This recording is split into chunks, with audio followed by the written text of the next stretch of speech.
Slendy, ego, Slendy, ego, Slendy, hey. Hit it out the park. Hit it with a strike. From the national anthem to the bottom of the night. I've been Slendy, ego, Slendy, ego, Slendy, ego, Slendy, hey. You already know what's up. What's that? Another home run. But you know the job ain't done till we hold that trophy up. Hey. What's up, everybody? Welcome to episode 482 of the Talking Friars podcast and YouTube show. Ben Fadden with you here. It is October 2nd, 2023, the day of the meeting. At least that's what was supposed to be happening today. The day of the meeting between Bob Melvin, AJ Preller, Eric Grupner, probably Eric Kusenda, I think that's his name, from Seidler Equity Group. Peter Seidler, don't think he was supposed to be at Petco Park involved in this meeting, but we thought maybe they would reach some sort of conclusion today after this meeting, and there has been no news on if AJ Preller is staying or going, if Bob Melvin is staying or going.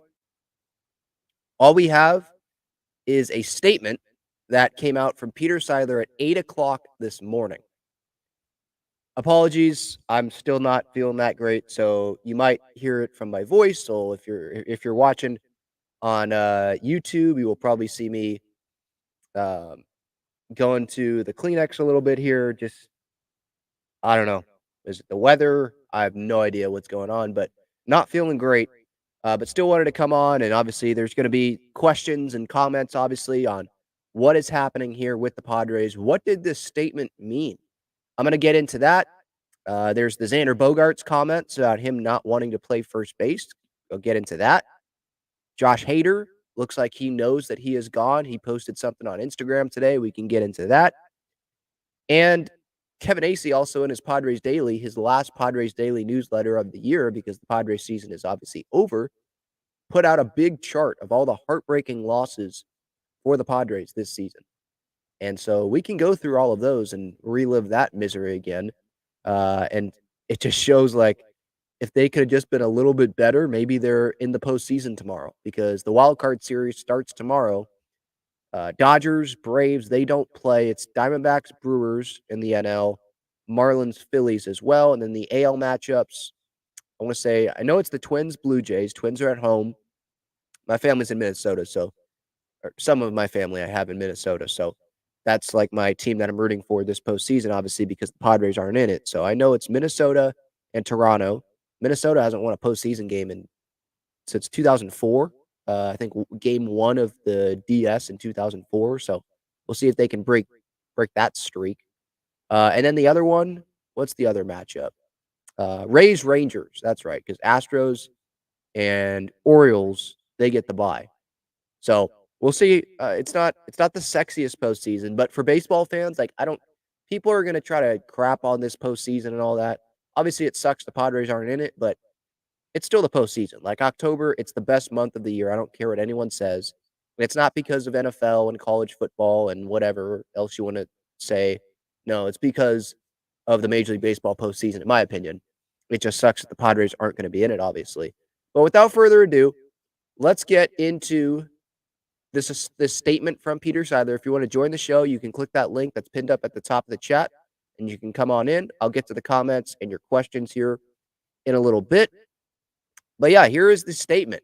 I released a video on this like right when it came out, because I didn't know if there was going to be news later in the day, and I just react to that news. So I wanted to get a video out on it, but there hasn't been any news. So I'll give some more thoughts on it. Here is Peter Seidler. This was released at exactly 8 a.m. So this leads me to believe that this was a scheduled tweet, that Peter Seidler put this out, or he sent this to the Padres PR team or social media team or something. He sent this yesterday, maybe last night, maybe right when the season ended. He knew what he wanted to say and say, hey, let's put this out tomorrow morning, 8 a.m., like scheduled tweet. Because usually when tweets go out and they're not scheduled, it's usually not like exactly at the top of an hour or something like that. Very well could have been not scheduled. But why I'm not super surprised that there wasn't news here today, and it's 6 o'clock, so there could be news, I guess, but what, the meeting took 12 hours? Like, I just don't see how news is going to be happening here. And if news happens, obviously I will bring it to you here if I'm live while this news comes down. But when Peter Seidler put this out, the Padres put this out on behalf of Peter Seidler at 8 o'clock in the morning. I was sitting there like, okay, this is probably the news we're going to get, because you don't put out a statement at 8 o'clock in the morning if you think that there's going to be news coming up later in the day. All right. You're not going to put out a statement at 8 and then you're going to put out another statement here at 6:30 p.m. or something. Right. Because why would you put out the 8 o'clock statement? So for me, this was Peter Seidler. He knows he's not speaking to the media because of his health. This is Peter Seidler just speaking to the fans. We fell short of that goal, right? And I'll read the statement here, but just saying like we're working on things and we're starting assessing this organization. The assessment of this organization, it should have already started when they were 11 games back, because you knew they weren't making the postseason. It should have already started. And so that's a little bit worrisome if they're literally, if he's truthful here and they're literally starting the assessment today, you're behind on that. You're behind on that. The New York Mets, they already just hired David Stearns. He had his press conference today. You're behind on stuff. So, yeah, this assessment should have already started. But here's Peter Seidler's statement. We entered 2023 with expectations that we would build on last year's NLCS appearance and contend for a World Series championship. We fell short of that goal. The Padres organization will learn from this season and emerge in 2024 with the pieces in place to compete for San Diego's first World Series title. Our current leadership team continues to have my full support, and I have asked them to perform a thorough assessment of our organization beginning today. We will make the changes necessary to play championship caliber baseball for our extraordinary fans in 2024. So, short statement, wasn't long, just a paragraph. You know, we had expectations, these World Series aspirations. We fell short of that goal. And then he gets into the current leadership team continues to have my full support. Stop right there. He didn't mention AJ Preller by name. He didn't mention Eric Grutner by name. He didn't mention Bob Melvin by name. He didn't mention anyone by name. So that leaves us guessing, what does Peter Seidler mean by the current leadership team? Right? This statement here, there's no clarity with this statement. There's things that are kind of contradicting in this statement. Current leadership team continues to have my full support. So is AJ Preller in that current leadership team? You would think, right? Or is Peter Seidler just referring to Eric Grutner, maybe some of the minority owners, Eric Kutsenda, is that his name? Kustenda, the guy that just got added, I believe, to the Padres front office directory, according to Dennis Lin, as an assistant, I think, to Eric Grutner, the CEO, obviously. Yeah, Eric Kutsenda, special advisor to the CEO. And this is a name that is with Peter Seidler in his equity group, his private equity group that he has. So that's a name, obviously, that we don't know a ton about. He's not someone that has a bunch of experience in Major League Baseball, running a front office or anything like that. But he seems like someone, just looking up his background. Yes, I was on his LinkedIn page.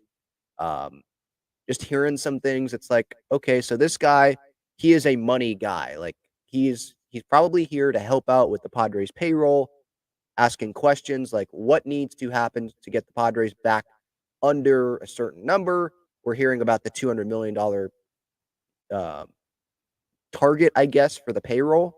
So what needs to happen to get there? Making sure that things are in good shape, because obviously there's been a lot of spending going on. So he's probably here to maybe limit that and set some good boundaries on what can happen, what can't happen in terms of spending and the off season, and maybe not just 2023, but for years to come, to make sure this thing is right on course here, payroll wise.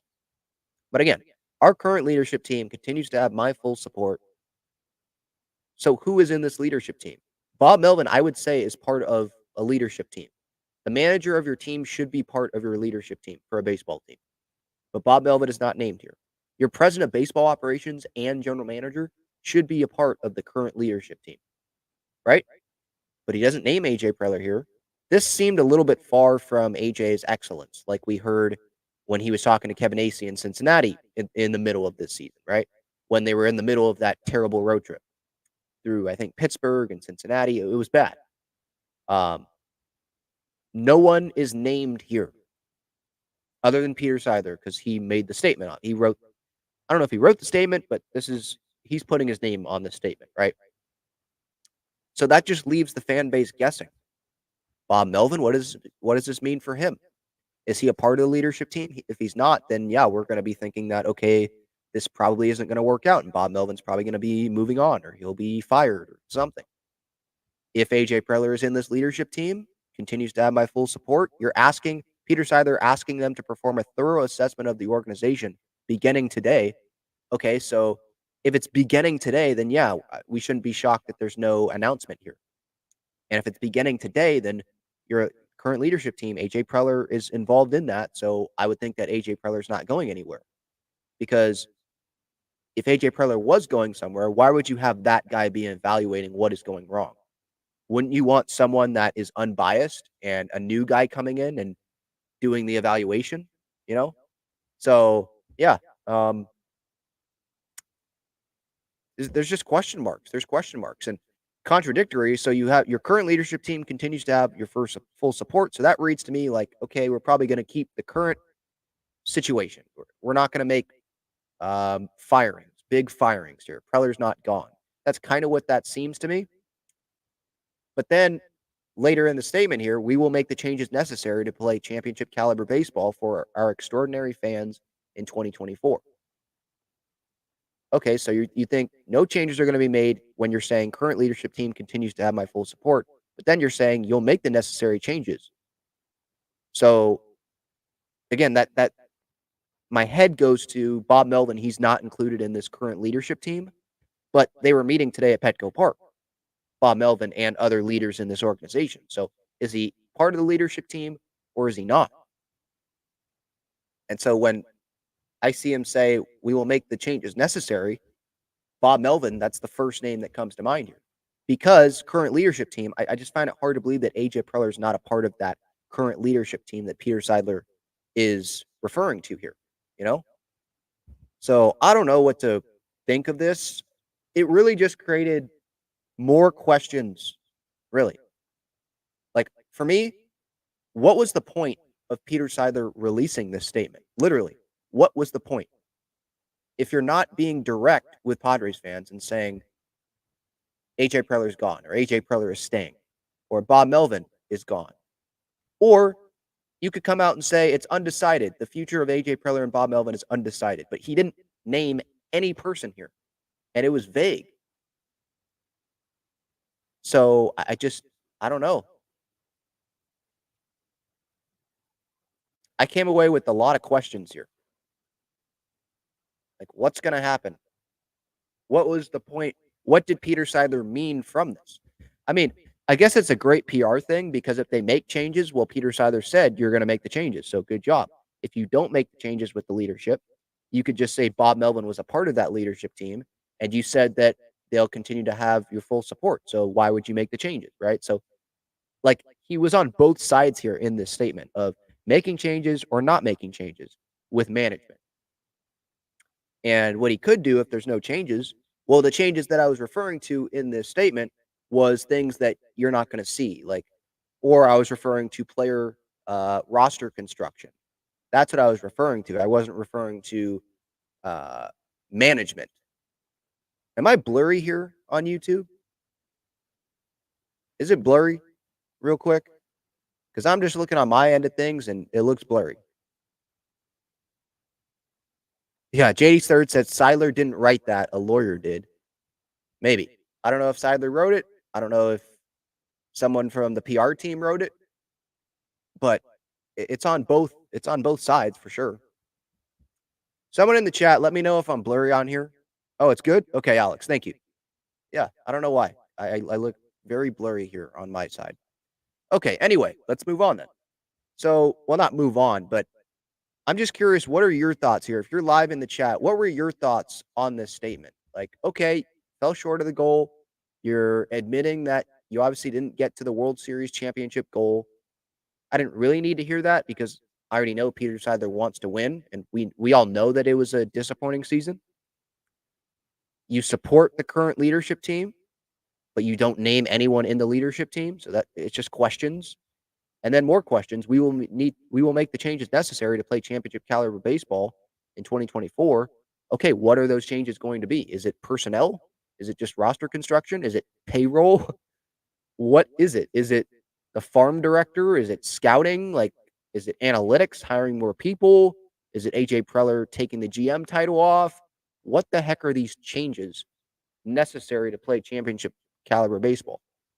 And he says to play championship caliber baseball. So is that going in and talking with the leaders of the clubhouse and saying you need more urgency to start next season? Is that a change? Like, it just leaves us literally guessing all over the place on what is going to happen here. So again, my question here, my main question is like, what was the freaking point of releasing this, Peter? Like, I like that. I guess I like he put something out because, health is obviously a number one thing. So he must be doing okay because he puts this statement out. Hopefully he wrote this, but I know in sports sometimes they don't. Maybe they write something, they send it to the PR team, and the PR team edits it a little bit to make it look better. Or a lawyer did this. I don't know. Someone in his Seidler equity group did this, whatever. But in terms of like Peter making the necessary changes, to be honest, I don't know if he is capable of doing that. And in terms of like the necessary change, like AJ Preller, and I said yesterday, I'm fine with Melvin and Preller staying. And that's only if like they work it out, because the payroll's going down. AJ is most familiar with this team, not someone else. Peter with the health stuff. It might just be better for them to try to make this thing work for one more year. I want Bob Melvin to stay. I would not be sad if AJ Preller left. I'll put it at that. I know that sounds a little bit contradictory. Like you're fine with AJ staying, but you're fine with him going as well. Like, which one is it? That's kind of where I stand right now. Like, I'm not gonna be like AJ needs to be fired. But I don't know. It would be okay if he does go though. I'm not gonna sit and totally defend AJ Preller because look at the track record. I'm at the stage of and I've said this before. Why not try to make a change?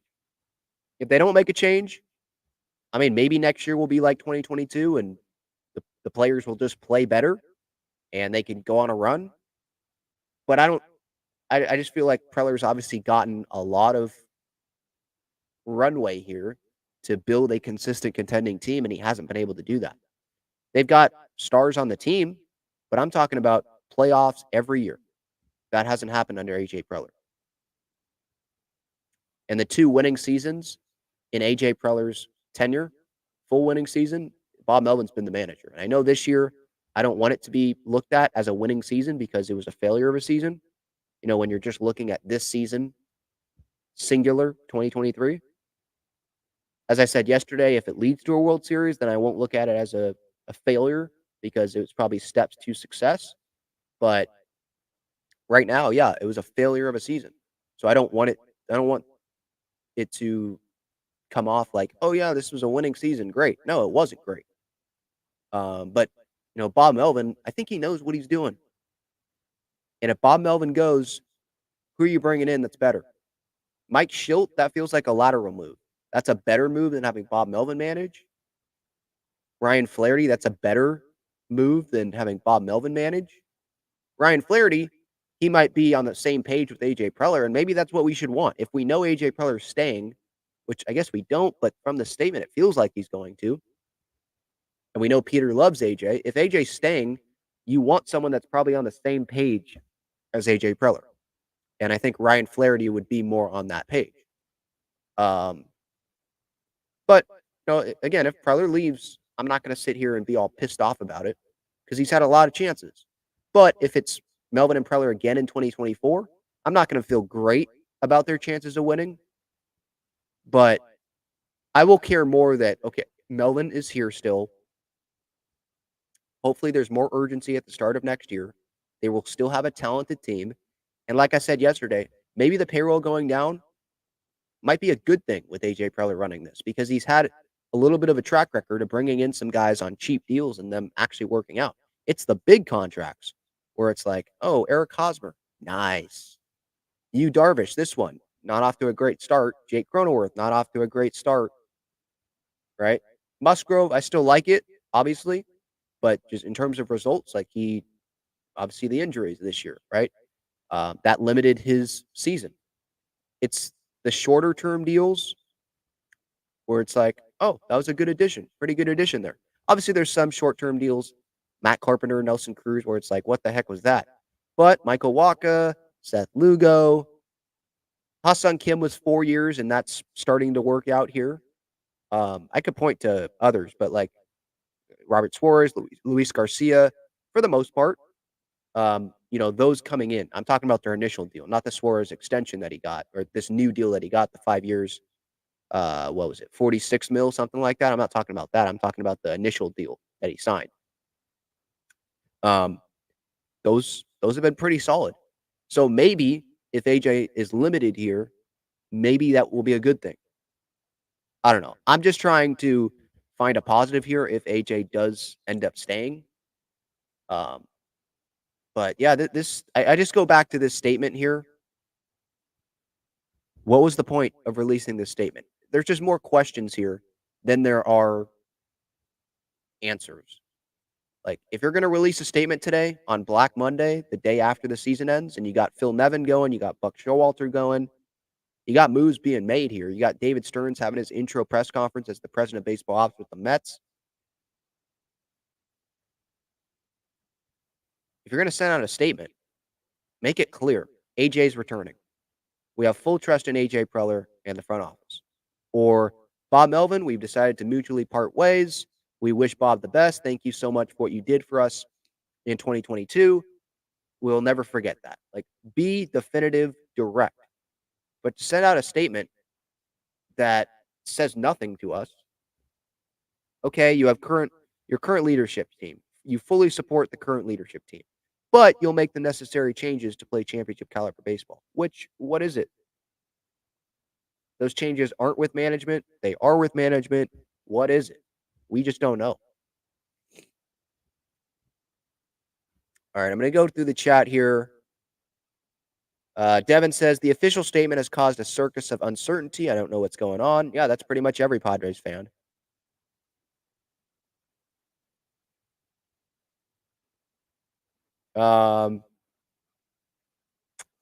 Devin says, I can't wait for you to do a montage video of Padres bad quotes. That's coming. Don't worry. That's coming.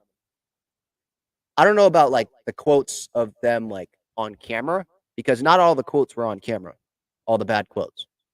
But I will do an episode about the bad quotes for sure. Yep, that is coming. So, yeah. If I didn't think of that, I would have said good idea, Devin, but I've already thought of that. That it is coming. But yes. That'll be probably coming this week.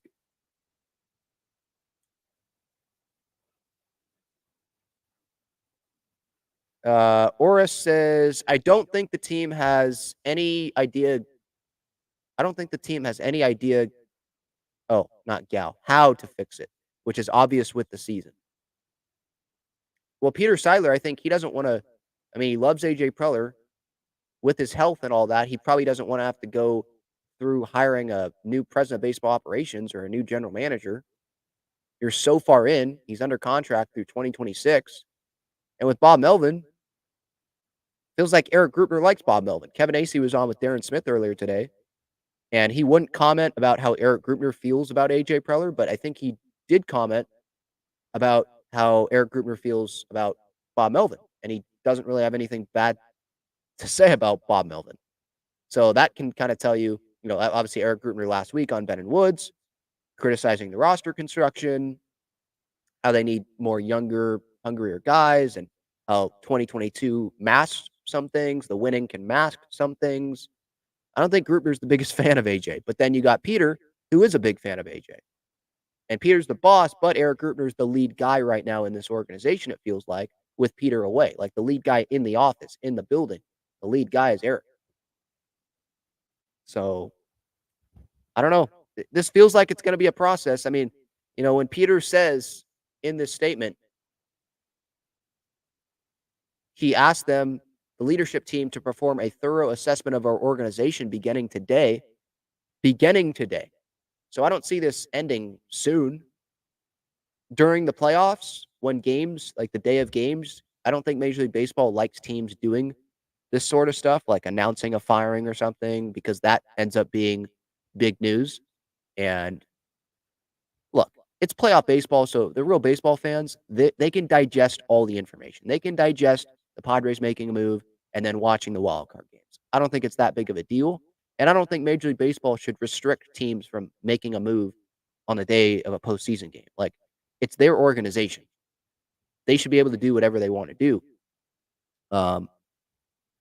But if the Padres abide by that, let's say they can't publicly make a decision, or that they're not going to leak a decision until the next off day. Well, the next off day is, I think, Friday, because the wild card series, there's no days off. It's just 3 straight days, or 2 if the series ends in 2, but it could be up to 3 straight days. So are we just going to go all week just guessing on what's going to happen here? We're not going to have any answer. And then on Friday, maybe we get an answer. If we don't get an answer on Friday, do we have to wait till the next off day? Like, I really thought something was going to happen today, but then when I saw the 8 a.m. letter, or the 8 a.m. statement come out from Peter Seidler and the Padres, I was like, nothing's going to happen today then. I waited for something to happen, but nothing's probably going to happen. Because Peter Seidler, if he thought something was going to happen, he wouldn't have released a statement, or he would have waited to release a statement until like now, until the meeting had already taken place. But he released this before the meeting even took place today, right? The meeting didn't take place at 6 o'clock in the morning, did it? It probably took place at like 9 or 10. So what? They're in there still at Petco Park in this meeting? I don't see that. So nothing's happening. I would be surprised if something's happening. Just checking social media here just to make sure nothing is happening.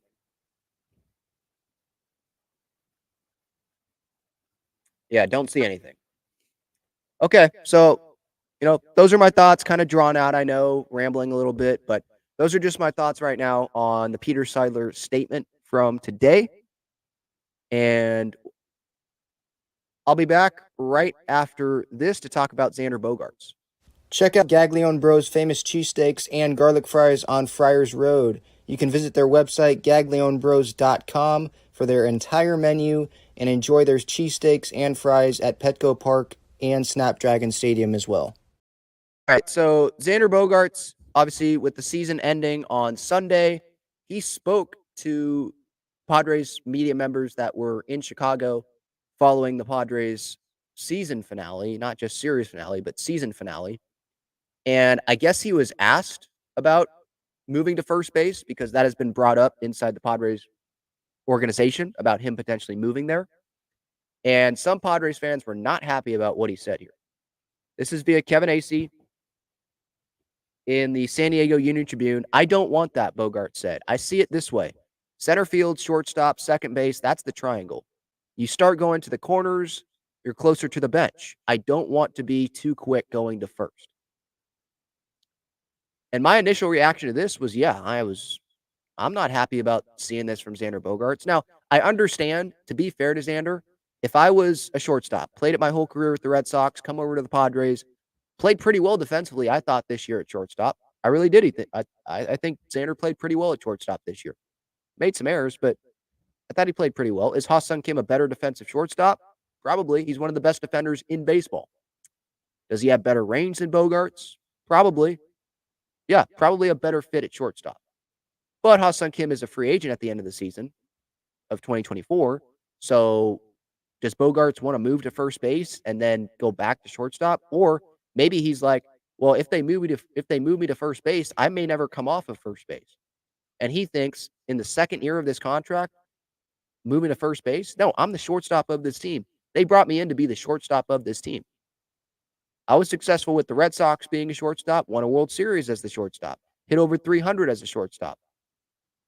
Look at how I ended this season. Look how I started the 2023 season. Like, no, you gave me $280 million and you're going to move me after year one.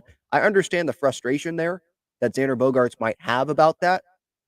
But it goes back to being a team player. You already got your money, Xander. You got $280 million from this team. That's more money than you would have received from any other team in baseball. Guarantee. Because that's why you signed here, right? You wanted to be back with Boston, but Boston didn't give you anything close to what you thought you deserved, and they didn't overpay for you like the Padres did with $280 million and an 11-year contract. You got your money. Go bat wherever Bob Melvin wants you to bat in the lineup. Wherever the Padres want to bat you in the lineup, go bat there. Because there was, remember, I think he said in spring training, maybe it was to Ben and Woods, about how he was fine with hitting anywhere but I think second is what he said. He said one of the spots in the order. It's like, dude, go bat wherever they want you to bat. You already got your money. You don't have to prove anything. You got your money. Shouldn't you just be all in on winning now? And, this year, you got your money still. Like next year, the money's there. The money is guaranteed for the rest of this contract. So I understand you don't want to move to first base. You haven't played first base, or maybe as in the past, but very few games. You don't really have experience there. But guess what? Jake Cronenworth, he moved to first base before he even got that contract. He was being a team player. He wants to win. He's willing to do whatever it takes to help the team win. And Padres thought first base was the best, so he moved there. And I'm sure he'll be willing to move back to second base or move to another position if the Padres think that's the best thing, because he has his money. He wants the Padres to win. He wants to win. He's tired of this. And last year, yeah, there was success. But 2021, he was a part of that. 2023, he was a part of this. He wants to win consistently. And I hope that Xander Bogaerts wants to do that as well. And it's not just Xander Bogaerts, but like Manny's saying this year, we didn't just want it bad. We didn't want it as bad as some other teams. Juan Soto admitting about the quitting stuff when they get down in games. Josh Hader, are we in the playoff race? Like, just the mentality on this team, I feel like it needs to change. Especially, like Ha-Seong Kim, let's say that he was in this position. He hadn't gotten paid yet, and he doesn't want to move off of shortstop or doesn't want to move off of second base, and the Padres want him to move to a different spot. Maybe he'd be willing to do that because it's a different personality, but I would understand that because he doesn't want to lower his value, maybe, by moving to another position, right? But like Xander Bogaerts, again, he's gotten the money, $280 million that he has gotten. And he's saying, I don't want that. And by the way, him saying you start going to the corners, you're closer to the bench. I don't want to be too quick going to first. Dude, you're here for the next 10 years. You think that the Padres are going to put you on the bench in 2024 or 2025? I totally don't believe in that. Like, you could point to Miguel Cabrera. He played first, then he was DHing and wasn't in the lineup every day at the very end of his career here. But Bogaerts, dude, you're here for the next decade. You think the Padres are going to stop playing you? You're going to go to the bench after playing first base here? Like, come on. That's not going to happen. Do you see how much leash they gave Eric Hosmer here? Maybe do your research on that, Xander. Like, they gave Eric Hosmer a lot of leash to keep being in that lineup. They're going to have Xander Bogaerts in the lineup. It's all right, dude. You don't have to worry about being on the bench in year 2 of more than a decade-long contract. You're good. Just, you have your money. Do what's best for the team. I get it. I get it if he didn't have the money. But you have the money. Don't you want to try to go win a World Series, do something that's never been done for this organization? Like, I just want that collective buy-in next season from this Padres team. Yeah, yes, coach. I'll do whatever. Yes, skipper. I'll do whatever you want me to do. I want to help this team win. I want the Nick Martinez, the Nick Martinez mentality, the Jake Cronenworth mentality. I want that more on this Padres team with some of these guys. And I'm just not seeing enough of that. Didn't see enough of that this season. And so, yeah, that pisses me off. And again, I understand Xander Bogaerts. Like, he's so familiar with shortstop. He thinks he's still a good shortstop. And I think he is a pretty solid shortstop. If he has a better year offensively next year, yeah, he's one of the better shortstops probably in baseball. I still think that. Some might disagree, but I still think that. But it's just like, man, who cares where you play? Who cares? Okay, it's going to take some time to get used to that position. You're probably going to have to play that position at some point here. So why not do it now when you have your money? And these are the best years to go win a championship. So shouldn't you, like out of all years, shouldn't you be willing to move positions as long as that increases your team's chances of winning? Whether it's the offense, bringing in someone, whether it's just the defense, and they're just looking at this from the defensive perspective. Who cares what perspective they're looking at it from? Just be more of a team player here. That's the takeaway I got from this. I mean, yeah, that irritated me a little bit. You know, where's the team first mentality here? Am I missing it? Is it here with the star players? I'm not talking about Nick Martinez or Seth Lugo, but Manny Machado not really believing in the importance of clubhouse culture. You've got Juan Soto admitting about the team quitting when they get down in games. You got Bogaerts not willing to or not willing and doesn't seem very willing to go play first base. Josh Hader, we know what happened there. It's just like, come on, guys. Do whatever you can to help this team win. If they want you to do something, go do it. Especially for the guys that have the long-term contract. You know? Especially for those guys. Because it's just ego. It's just ego that you're just sitting there and not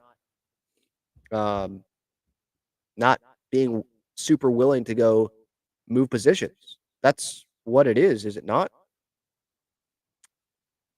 I'm pulling up this UT article here from Kevin. If I can find it.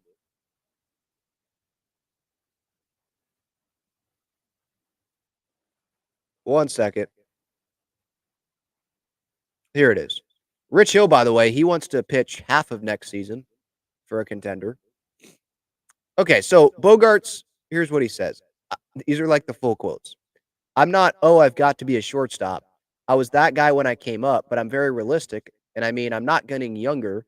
I know, but I haven't given any thought of if this might be too soon yet. Obviously, as a player, you feel like you can do it for a long time, but I am realistic. So seems like he will be willing at some point to move to first base, but it just doesn't seem like right now. Padres have talked internally about moving Bogaerts to the right side of the infield. Could be to second base or could be to first. And it seems like he's more willing to move to second base than to first base right now. I just don't understand why. Like, you know that Jake Cronenworth's a better second baseman than first baseman. Ah-Sung Kim's a really good shortstop. You might think that you're a really good shortstop as well, but we know Xander Bogaerts is a baseball nut.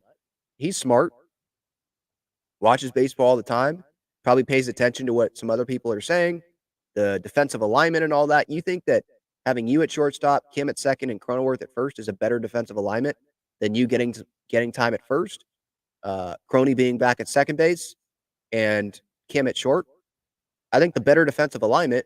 Now, it might be better for the Padres to go get an actual first baseman and have Croney maybe move to like a Chris Taylor role. I know it's a lot of money for a Chris Taylor role, but if you want Bogaerts playing every day,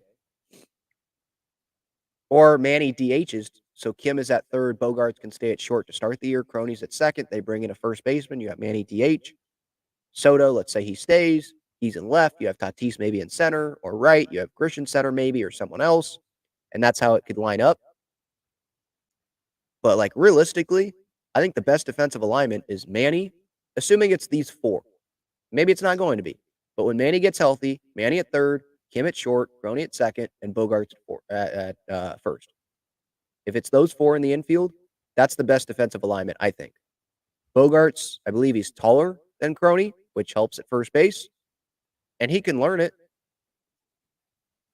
You know, Croney, it took some time, obviously, but if Bogaerts really dedicates himself, I mean, look at Bryce Harper. That seems pretty successful right now with the Phillies.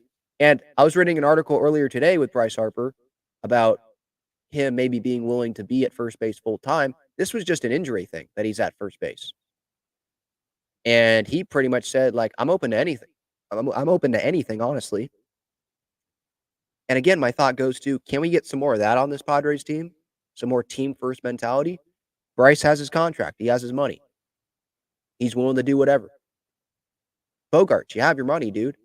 Other guys on this team, you have your money. Hater, okay, you didn't have your money yet. Still don't really like what you said, but you didn't have your money yet. But there's other guys on this team. You have your money. Be more team first, you know? Just pisses me off. Um, all right. I wanted to get to Kevin Acee. He put together a chart or UT research, whatever it was. Kevin Acee put together a chart of all the heartbreaking losses the San Diego Padres suffered in the 2023 season. We know how bad they were in one-run games. I think they lost 23 one-run games. They won 2 extra inning games all year long, and it took them till mid-September to win those extra inning games. Like, they have just not – it was not a good clutch year for this Padres team. A lot of close losses, and it was so painful this season. Such a long season. And he put together this graph, and holy cow. For the YouTube audience, look how many losses this is. I mean, so many losses for this Padres team. I mean, we can go through them here. Let's go through them here. So, starting off, April 4th, Padres led 5-1 in the 5th inning. They lose 8-6. April 13th against Milwaukee, Padres tied the game in the 8th. They lose 4-3 in 10. 5-6 against the Dodgers. Tatis RBI double in the 8th. He is stranded, though. Soto, Manny, and Bogaerts make outs in the 2-1 loss. The next day, that was Josh Hader pitching right. I believe Sunday Night Baseball, May 7th. Mookie has the game-tying home run. Dodgers win 5-2 in 10 innings. And that's where it felt like a lot of the season changed. Or it kind of like flipped. It's like, oh, man, this is not going to be good, is it? Not going to be great. Obviously, the Kershaw meme was, I believe, on 5-5, and then they lost the next 2 games of that series. They go to Minnesota, the 10th. At Minnesota, Padres tied the game in the 8th, took the lead in the 10th, lost 4-3 in 11 innings. The next day, at Minnesota, Padres score first, regain the lead twice before the Twins go ahead in the 7th and win 5-3. Remember, in that series, Bob Melvin called out his team. I think there was a meeting before he spoke to the media. So he pulled that string pretty early in this season. And they still didn't come back from it. The Yankee series at and that doesn't even include when after the Minnesota series, I believe they went to Dodger Stadium and they got swept. And there were guys laughing in the dugout in the 9th inning while they were about to get swept by the Dodgers there. Like, it was not a good time there. Go to the 27th at New York. Padres come back, take the lead in the 7th. They lose 3-2 in 10 innings. 5:31 at Miami. Padres led for 6 innings before the Marlins scored both of their runs in the 9th for a 2-1 victory.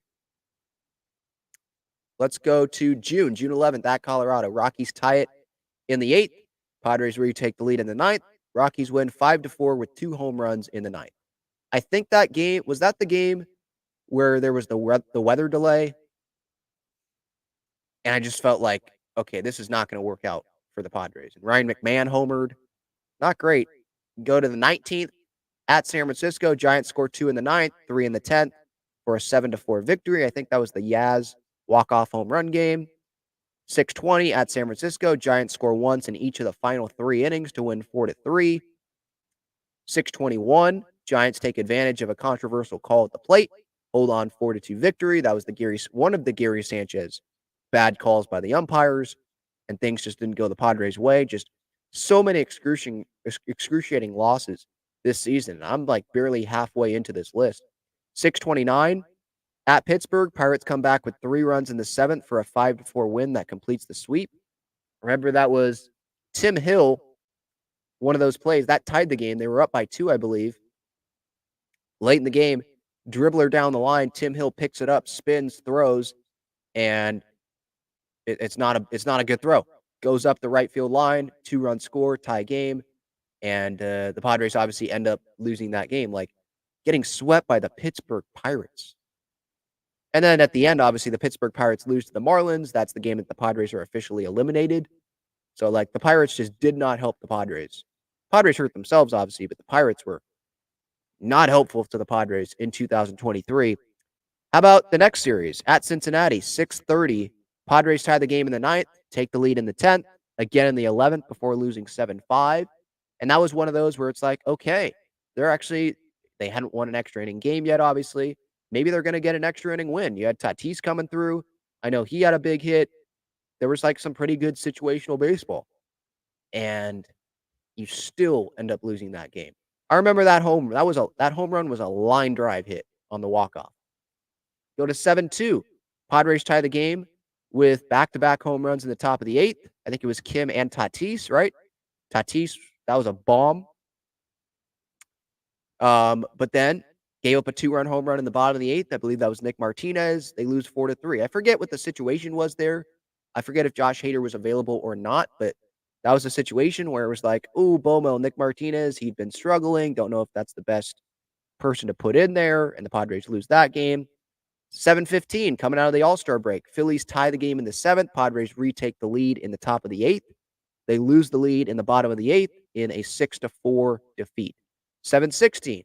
Tatis pinch hit single, ties it in the 8th. Padres take the lead in the 10th, but the Phillies win 7-6 in 12 innings.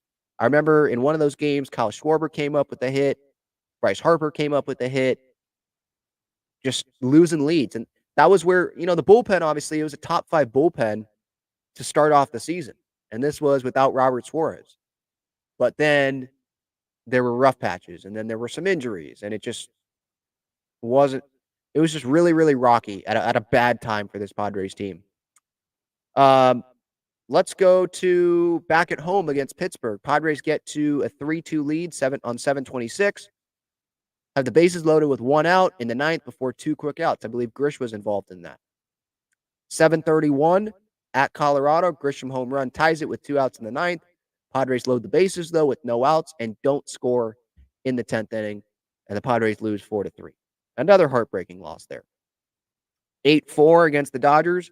Padres take the lead in the 4th, hold a 3-1 advantage going into the 8th. Dodgers score 5 runs in the 8th inning to win 10-5. I think that was the game where Suarez couldn't find the strike zone. Then Cosgrove comes in. He can't find the strike zone. I think maybe Barlow pitched in that game. This isn't even including the game where Seth Lugo's pitching, right? The Padres, they have a 5-0 lead, I think. And then it's 8-5. And then Barlow comes in, gives up a bunch of runs. And all of a sudden, now you're way out of it. So, yeah, just terrible.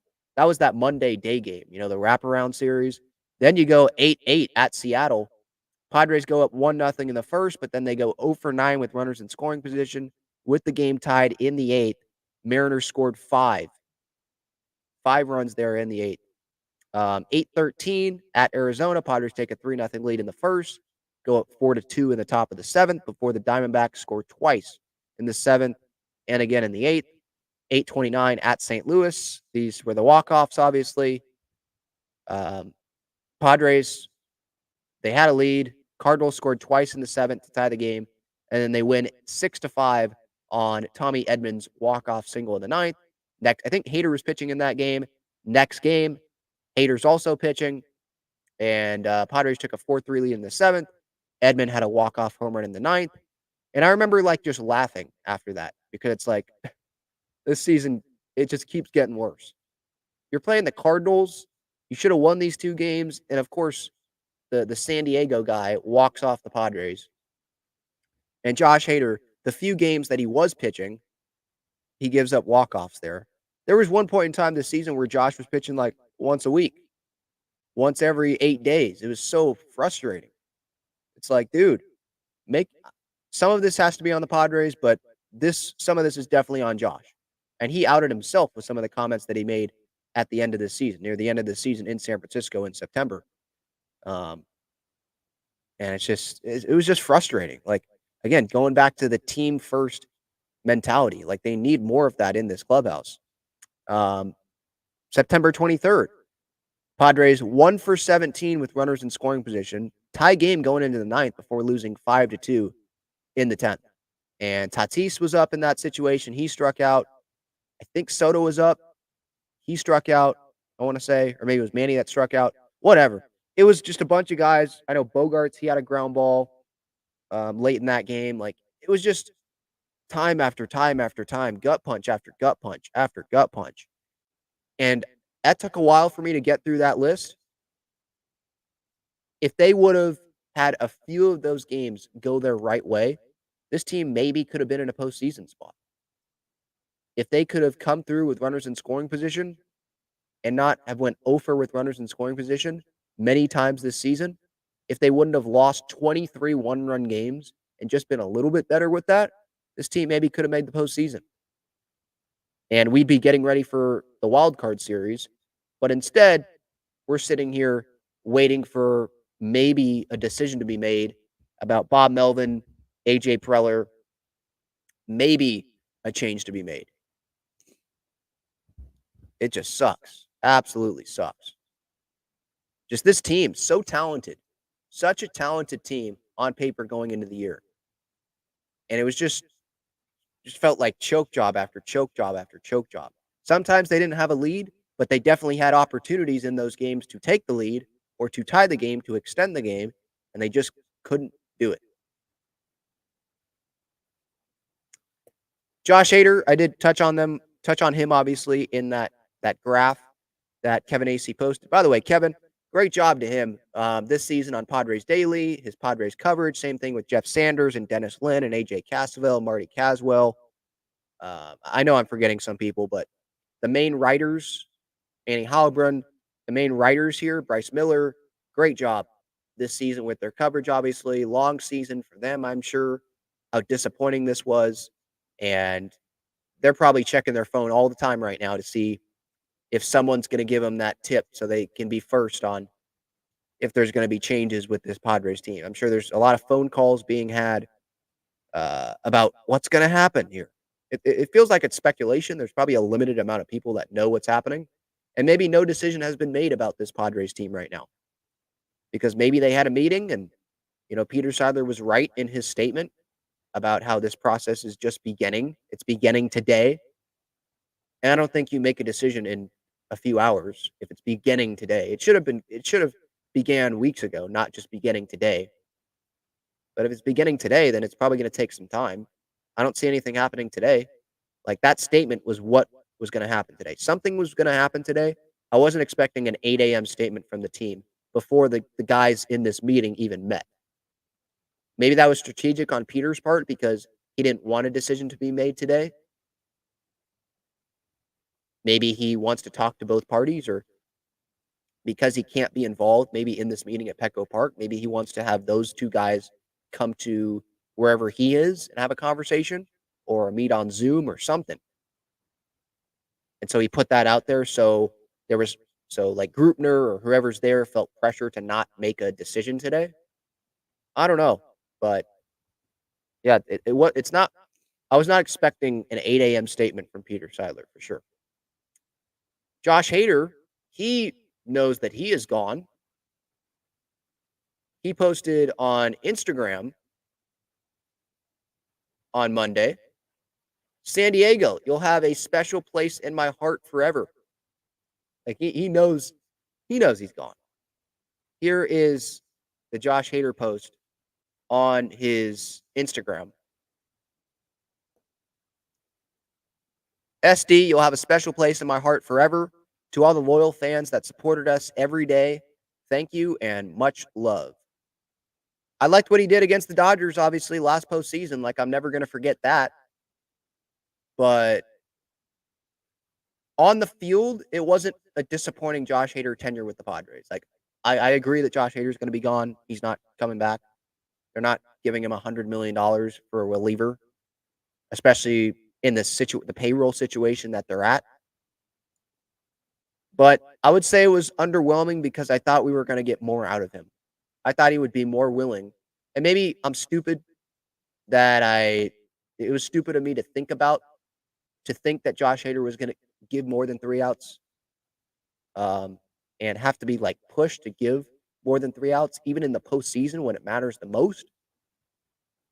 But I don't know. I just thought that if he really wanted to win a World Series, I thought he was going to give more to this Padres team, especially this season. And he just didn't do that. And this was something that he could have controlled. Obviously, Bob Melvin and Ruben Niebla control who goes in the game ultimately. But he could have. He's one of the best relievers on the planet. If he went to Ruben Niebla and Bob Melvin, sat them down and said, hey, I want these 4-out situations. We need to win games here in August. Pitch me back-to-back-to-back days if you feel like I need to. If I'm the best reliever in this bullpen, pitch me back-to-back-to-back days. Pitch me in 4-out situations. If you think that Robert Suarez is gassed or you like the left-on-left matchup better, my pitch repertoire, you like that better than whoever's in the game, put me in. I'll do it. I want to help this team win. But it doesn't seem like that's what he did. Because if he did do that, then I don't think Bob Melvin would have been looking as exasperated as he was in San Francisco. And it felt pretty clear to me that he wanted to say more about this than he was going to. But then Josh Hader said it for him later, talking to the media about, what, are we in the playoff chase? Are we in the playoff race? It's about health, getting through a 162-game season. Yeah, well, that game in San Francisco was like game 157 or something. I don't know what it was. 158 or whatever it was. You're through the season. If you don't pitch, you're probably not making the postseason. You're the best reliever on this team. Extend yourself a little bit, dude. But he didn't do that. And so I'm thankful for what he did for the Padres in 2022 in the postseason. Obviously, the Bryce Harper question is always going to be a what if. What if Hader came in the game there? But it feels like Bob Melvin would have gotten only 3 outs from Hader, and they would have needed someone else to go finish that game, like Luis Garcia or something. And so I was fine, and I'm still fine with Bob Melvin sticking with Robert Suarez in that spot that, when Bryce Harper was up at the plate, Robert Suarez had been pitching as good as Josh Hader in the postseason. And I don't know how Bryce Harper took that changeup earlier in the at-bat. I think the pitch before, but he did. And he got a good pitch to hit. Sometimes that's just how it goes. And Bryce Harper was the hottest hitter on the planet at that point. So, yeah. I'm disappointed by Josh Hader's tenure with the Padres. Because some of it was, I think, some of it was in his control. Some of it wasn't. And when he was on the field, he pitched pretty darn well. But some of it was in his control. He could have done more, and he didn't. All right. I'm going to get to a break, and then I'm going to finish it off with the chat. I want to tell you about the best and easiest way to play fantasy sports. It's Underdog Fantasy. They have great pick'em games and best ball tournaments. In pickup games, just pick higher or lower on 2 to 5 players' stats, and you can win up to 20 times your money in a single night. You can go cross-team, cross-league, and even cross-sport. Best ball revolves around the draft, which is what every fan loves the most about fantasy, and it eliminates the hassle of having to manage your roster all season long, resulting in a fun and easy fantasy product. How does it work exactly? You enter a contest where you participate in a snake draft against other users. That lineup that you drafted competes against every other draft in the entire contest. The better the combined performance of your team, the more money you win. After your lineup is all played, Underdog will take the best performing players and automatically set them as your starting lineup. That's it. No waivers, no trades, no worrying about who to start or sit. After you complete your draft, your part is done. Underdog Fantasy offers best ball in a variety of ways, including daily contests, weekly contests, playoff contests, and season-long contests. You can either enter into these and compete against thousands of other entrants for huge prizes, or, if you'd like, you can enter into a private draft with friends and family to compete for a smaller prize pool. Underdog keeps it super simple with their easy-to-use website and mobile apps. Sign up now by clicking the link in the description or by using the promo code TALKINGFRIARS, and you'll double your first deposit up to $100 in bonus cash when you make your first deposit of $10 or more. So if you deposit $100, you get $100 free. If you deposit $10, you get $10 free. All right, let's close it out. Going to the chat here. Again, apologies for the voice or continuing to go and get the Kleenex. Not feeling that great. Second day doing this. Hopefully I'm better tomorrow or, later this week. But thank you for continuing to be with me if you are still here with me. But yeah, let's get to the chat here. Devin says Padres need to figure out how to put Crony back to second. He is not a slugging first baseman. Well, yeah, we know, but that's if anyone was expecting him to go hit 40 bombs this year, like you're out of your mind. That's just not who Jake Cronenworth is. I think he was pressing with the new contract and maybe the new position and trying to do too much. Um, yes, he is a better second baseman than first baseman. And again, like Xander he already has his money. So if he moves to first base, so you can allow Crony to get back to second and Kim, who plays well, really good defensively at shortstop. And if those four guys are your infield with Manny at third, when Manny comes back and is fully healthy, um, I think Xander should be okay with going to first base. Maybe he goes back to shortstop when Kim goes somewhere else in free agency because it feels like that's what's going to happen because the Padres have already committed to some other guys. Or maybe Crony gets attached in the trade somewhere this offseason. I don't see that happening, but maybe that happens. And that opens up second base for Ha-Sung Kim to stay there, and that keeps Bogaerts at short, and they can bring in a first baseman, a real first baseman. But like Xander, you already got your money. And in the Union Tribune article, I do want to be fair to Xander. Like he did say, it's not like he said he is 100% not going to do it. He says, I'm not, oh, I've got to be a shortstop. I was that guy when I came up, but I'm very realistic and I'm not getting younger. I know. So he is being a little bit realistic about he's not going to be a shortstop throughout the rest of this Padres contract. But then he has the later quote, I don't want that about moving to first base.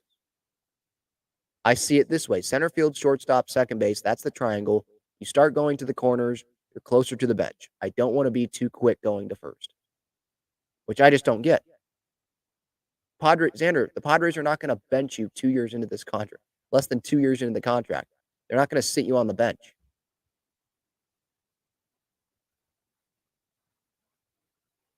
M85 says all their contracts should be incentive-based. Yeah, but the Players Association wouldn't agree to that in the CBA. That's why you need some things are incentives.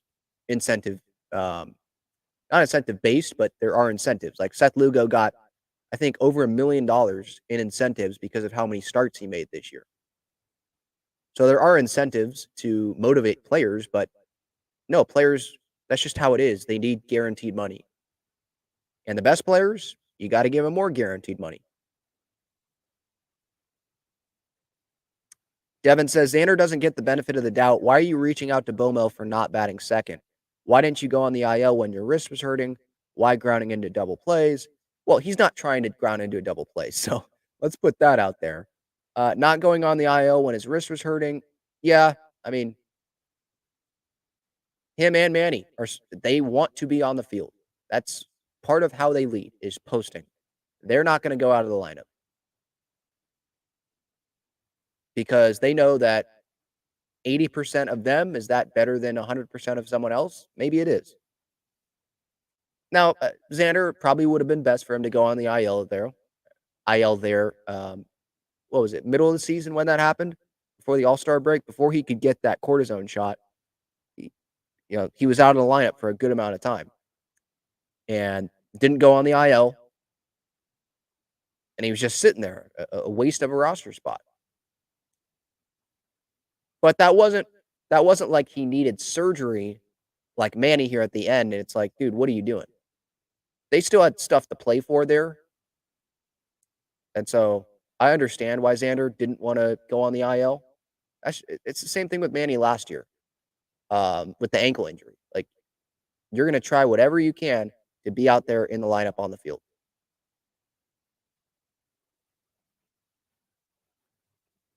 Steven says, but why put Bogaerts at first base? That's not a winning move. They should just go get a cheap first baseman. That's easy to say, though. Like, if you go get a first baseman, then what happens to Jake Cronenworth's role? What happens to Ha-Sung Kim's role? Does Ha-Sung Kim become a utility guy? Does he play every day? Does Cronenworth become a utility guy? There are questions there that would come from going and getting a cheap first baseman. And What do you mean by cheap first baseman? Who is that? Who is that cheap first baseman? Are you saying like a 1-year deal for like CJ Crone or something? It's just the infield composition. It just doesn't fit very well to go get a full-time first baseman because then what's going to happen with Jake Cronenworth? You could trade Jake Cronenworth, but what are you going to get back? Who's going to take on that contract? How much are you going to be eating of that contract? And I'm not going to sit here and give up on Jake Cronenworth. You know, he's not even into this new deal yet. The new deal starts 2024. He agreed to that deal when the season had already started. JD's third says lots of players' demands being met. Xander, hater. Most teams have a culture and players must fit into it or they don't come on board. Yeah, a lot of players' demands are being met. Yeah. And I don't know if that's a manager thing. Like if the Padres let go of Bob Melvin or the two part ways, whatever, a new manager comes in, they're gonna be able to switch those players' mindsets when Bob Melvin couldn't do that. I think that's a player thing. That's a self thing. Like discipline, accountability, not really discipline, but accountability. Like, am I being the best teammate here? Or am I doing things for myself, even though I've already gotten paid? Should I be demanding things of my manager when my number one goal should be to go win and do whatever I can to help the team win? You know?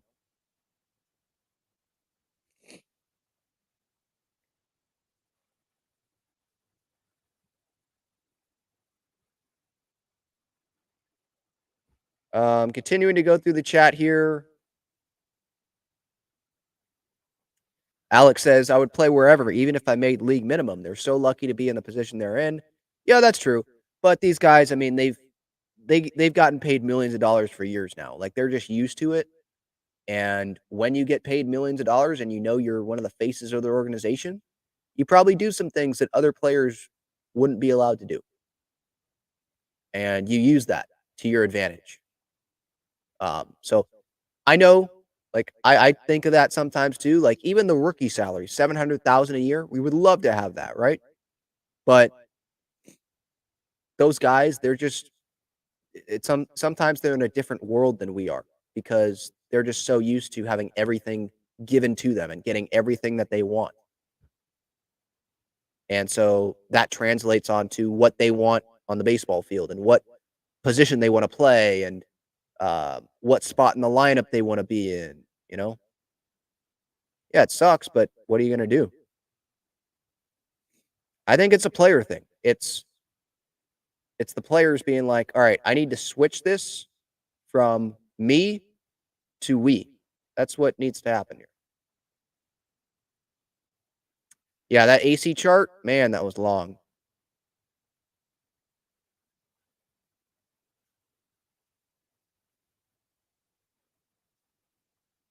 Yeah, David, they missed the playoffs by 2 games. Yep.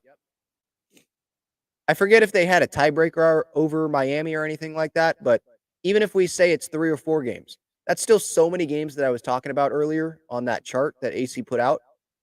The close games, the heartbreaking games, so many games there that the Padres could have, if they would have won 3 or 4 of those, maybe they would have been a postseason team this year.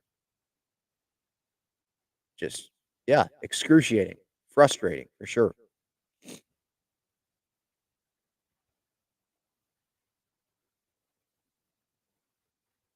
Chris says, for the fans that want Bogaerts first, I can already see them complaining about his power production.